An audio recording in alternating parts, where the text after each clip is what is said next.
Welcome to Empower 305. I am Elena Poleo, your host today and the City of Miami's Communications Director. I am happy to welcome our guest for today. Today we have Commissioner Ralph Rosado with District 4. Thank you so much for joining us. Thank you, Elena, for having me. It is awesome to see you here. We're excited to have you here to talk about all the great things that you are doing in your community. Now, for those of us that perhaps don't know exactly where District 4 falls within the city of Miami, which neighborhoods do you represent? Sure. So District 4 is the southwest part of the city. So I've got part of Calle Ocho in Little Havana. I've got portions of Shenandoah, Silver Bluff, Coral Gate, Golden Pines, where Douglas Park is, and I have the bulk of Flagami. Okay. So we go all the way up to the Palmetto. So you have a very diverse and quite large district. Yes. And you were elected in June of 2025. I was. However, you have been involved in the community for a long, long time. I have known you for many years, and I have never known you not being involved in the community. This is true. In fact, you were even manager for North Bay Village recently. Yes. But you've also done a lot of volunteer community involvement. Tell us a little bit about that and why you are so committed to your community. I am a native and lifelong Miamian that is absolutely passionate about making sure that Miami is doing as well as it possibly could. So I've been over the years involved in issues related to housing affordability and the creation of parks and the planting of trees and a number of things that I think help to make the city better today, but also into the future. I want to make sure that this is a community where people feel like they want to stay here forever and where they want to raise their kids here and watch their grandkids grow up. That's right. And I know that your kids are now very much grown up. Very much so. But you've always been involved in bettering our parks in our community. What are parks? What do parks mean to communities? It's what I consider a third place, right? So we spend so much time at home and at work, but we all need somewhere quiet and special and fun that lets us out of that everyday routine, something that feels in a way almost spiritual, that we can connect to nature, we can meet other people, we can become, more social creatures. And so it's always been important to me to help create new parks and certainly to see existing parks made even better and more welcoming for neighborhoods. Now, you have said in the past that you center your agenda and what you want to do for your community around CASA, which CASA stands for Community, Adaptability, Safety, and Affordability. Yes. Tell us about what is CASA for you and how does it help your residents? So, I came into this position as somebody who's been involved in the community for a long time. And so I come in with lots and lots of ideas. And I said, to my team, I have a wonderful team. And I told them, we need to figure out a way to structure everything that we're going to be working on because I want to hit the ground running. I want to introduce legislation. I want to create programs. I want to get things done. But I want to make sure that it all feels very cohesive and it all adds up to something really substantive. And so we started playing around and we came up with this acronym that stands for the things you mentioned. And they're essentially the 4 pillars of a home in a way. And so casa means home in Spanish. And so the idea is that if we accomplish the things that support those pillars, we make our house and our home in District 4 safer, better, stronger, and that people will want to live in District 4 for many, many years to come. I know that you have already started many programs. Yes. Tell us about some of the programs you're working on. So with regard to the C, which is community, we've been sort of laser focused on making a number of really special things in the parks fields. So I'm fortunate that the city is in a very good financial position, and so I've been making park acquisitions, especially in neighborhoods that have never had a park. And so we actually have 10 park projects underway, whether in design or permitting or starting construction very soon. And so we want to serve those that have been underserved for generations. In addition to that, we worked out with the support of the commission. A few months back, we got approval for something that we've called SHARE, which is schools helping activate recreation for everyone, right? And the reality is that we've got schools that have large fields, but at the end of the school day, those fields are closed up, and that doesn't need to be the way. And in other cities here in Miami-Dade County, the cities work out agreements with the school board where those school fields are then open to the public in the evening and on the weekends. And so we got that adopted here at the commission level and at the school board level. And very soon, we're going to start opening up fields like at Silver Bluff Elementary, and folks will be able to go on there and play basketball and soccer and all kinds of things. And so this will give recreational access to so many families who have had, lots of limitations in that regard. We don't want people to have to get into the car to go out and enjoy the outdoors. What about other pillars? Like Sure. adaptability.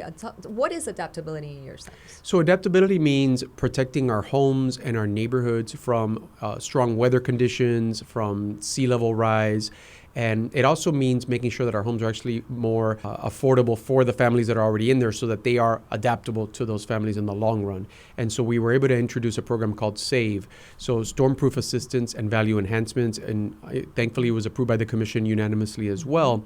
And the idea is that if you come in the year 2026, and you are making potential home renovations that either increase your home's ability to stand up to a hurricane or make your home more energy efficient, you will get half off on your permit fees throughout the entire 2026. So if you go to the building department and you say, I'm going to replace my roof, I'm going to put impact windows, I'm going to put a generator, energy efficient appliances, things like that, your permit fees should be sliced in half. And so it's something that I had done previously as a manager.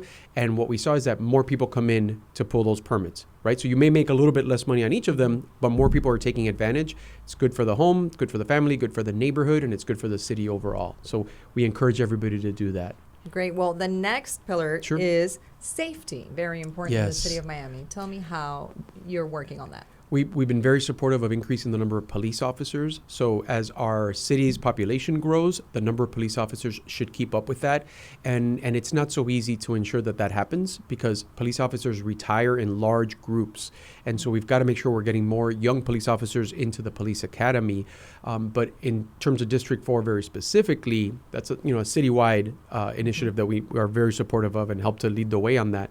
But in terms of District 4 specifically, we also have created a program called HUGS, which stands for, we love our acronyms in District 4, as you can tell. I see that.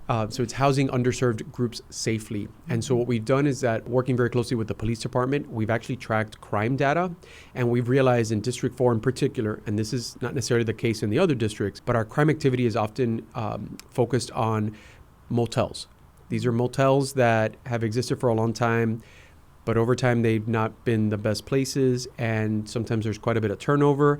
And so we are very actively negotiating deals with motel owners to turn those into longer-term apartments. And we have the support of the commission to spend some money to do that. And what we should see is we'll know that a number of folks are getting helped by providing additional housing opportunities. We should also see crime statistics drop across District 4.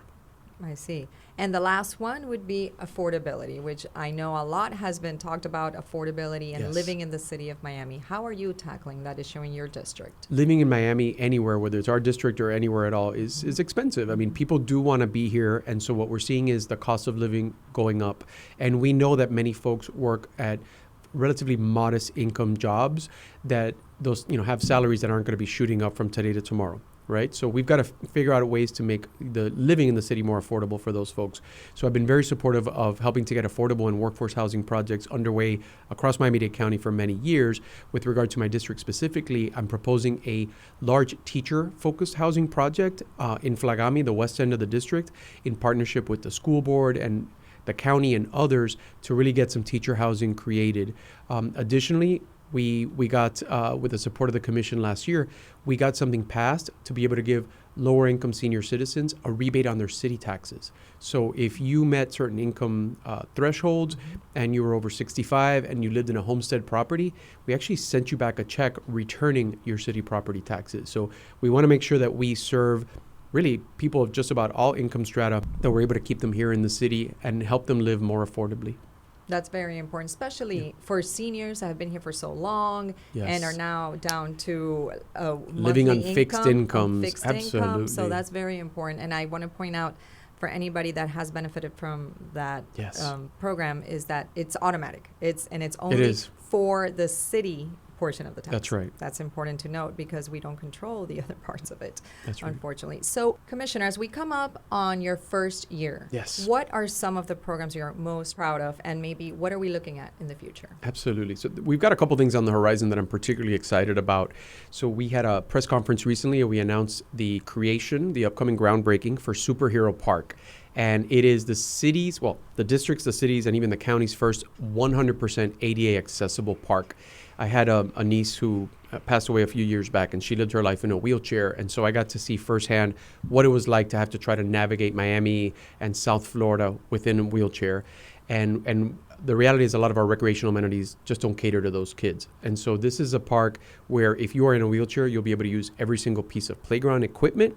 And if you are on the autism spectrum, the park will very much feel like home to you. The colors, the textures, the placement of the equipment, the lights, everything is going to work really well for kids on the autism spectrum, which is also an underserved population. In addition, a few months ago, we had a contest called Arte D4, and it was a call for ideas. And what we asked folks is to give us suggestions for locations where we could install public art. You know, tell us about locations, tell us about artists that you think are great, tell us about like how we could make the district, you know, look even more alive, more vibrant, more colorful, more inviting. And so we took dozens of suggestions, and now we're going to start to implement a series of public art projects, approximately one a month, which is very exciting. And I think perhaps the other thing I should mention is I also chair the Downtown Development Authority, which includes a large portion of Brickell, the Central Business District, which is where you find the county government building, the courthouses, that area, and also the Arts and Entertainment District, which includes Miami World Center and the Arsht area. And we've got a number of things going on there, but I think the things I'm most proud of are that we have established resident committees, and we've increased the number of board seats to have more resident voices, right? So the agency was created about 60 years ago. It's been very business focused, trying to attract economic development to downtown. But now we want to make sure that as we have more and more residents moving in, that we're catering to their needs as well, making sure that they feel safe, making sure their streets are clean, making sure they have fun places to go. And so we've added those resident voices in, and we're already starting to see a change. In fact, to support that, we've started bi-weekly block walks, where we walk a few blocks within each of those areas. We invite the public to join us. So far, we've had dozens of people show up each time, and we make a note of the kinds of suggestions that they have. We want to be very resident focused. Yeah, downtown Miami has changed so much. People that maybe don't remember going from business to thousands of residents. That's right. And that's quite a transition. It's a phenomenal place to hang out for sure. Come to downtown and come to District 4. Absolutely. And if your residents want to reach you or your office to find out more about all of the things we talked about in this podcast, where do they call or where do they go? Absolutely. They should call us at 305-250-5420, 305-250-5420. We'd love to hear from you. Great. Well, thank you so much for joining us, Commissioner Thank you. Rosado with District 4. Yes. And make sure that you write down his number, 305-250-5420, if you have any questions or any comments about anything that we talked about today. And this brings us to the end of our podcast of Empower 305. And don't forget to like, share, and subscribe. You got it.